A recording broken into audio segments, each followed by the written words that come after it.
Hi friends, అందరికీ నమస్తే అండి. చూడండి ఫ్రెండ్స్, విజయవాడలో వచ్చిన ఈ ఫ్లోట్స్ వల్ల చూడండి అసలు ఎంత బీభత్సం జరిగిందో. ఇది మళ్ళీ రెండోసారి మళ్ళీ పొడిమేర పొంగడం వలన ఇలా పంట పొలాలన్నీ మొత్తం ఇట్లా నీట మునిగినాయండి. అయితే మరి పంట పొలాలు ఒకటే కాదండి, ఇట్లా ఇల్లులు అన్నీ, ఇంకా ఇల్లులు, వాహనాలు, చాలా వరకు అసలు నష్టం అనేది చెప్పలేమండి. అంత అంత ఎక్కువగా జరిగింది. ఎక్కడ ఉండాలో ఏంటో అసలు జనాలకు కూడా తెలియట్లేదండి. తలదాచుకోలేని పరిస్థితి అండి. ప్రాణాలు గుప్పెట్లో పెట్టుకొని పరిగెడుతున్నారు. ఇదిగోండి, ఇదంతా ఇట్లా మొత్తం అసలు బ్రిడ్జి దగ్గర చూడండి, వాటర్ అది అసలు ఎంత ఇదిగా ఎక్కువైపోయిందో. జనాలంతా అయితే ఈ ప్లేస్ లేక ఎక్కడికి వెళ్ళాలేమో తెలియక ఈ బ్రిడ్జి పైకి ఎక్కి ప్రాణాలు కాపాడుకుంటున్నారండి. చూడండి ఫ్రెండ్స్, ఇదంతా వరద. చూడండి వరద అసలు ఎంత ఇదిగా పొంగుతుందో. వరద చాలా స్పీడ్గా, చాలా ఇదిగా పొంగి పొరలుతుంది. ఇట్లా అందరూ ఎక్కడికి వెళ్ళి ప్రాణాలు కాపాడుకోవాలా, ఎక్కడికి వెళ్ళి ఎట్లా తలదాచుకోవాలా అనేటట్టుగా ఉన్నారండి.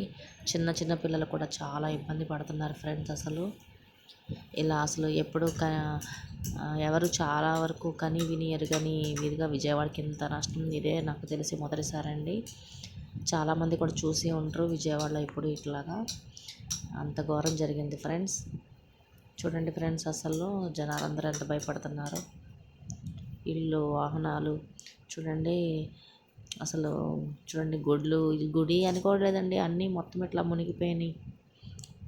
జనాలంతా అసలు ఏమి చేయాలో తెలియక అసలు వాళ్ళు చాలా దీనస్థితిలో ఉన్నారు. చూడండి, వైఎస్ఆర్ కాలనీ చూడండి ఎంత ఇదిగా మునిగిపోయిందో. ఇవ్వండి పాములు, ఆ వాటర్లో పాములు, రకరకాల తేలెలు, జర్రులు, అన్ని రకరకాలవన్నీ వస్తున్నాయి. ఏ టైంకి ఏం వస్తుందో ఏం కొడుతుందో కూడా తెలియని పరిస్థితి. ఆ భగవంతుని ప్రార్థిస్తామండి అందరం ఒకసారి. ఎందుకంటే భగవంతుడు తలుచుకుంటే జరగలేనిది ఏమీ లేదు. భగవంతుడినే మనం వేడుకోవాలి.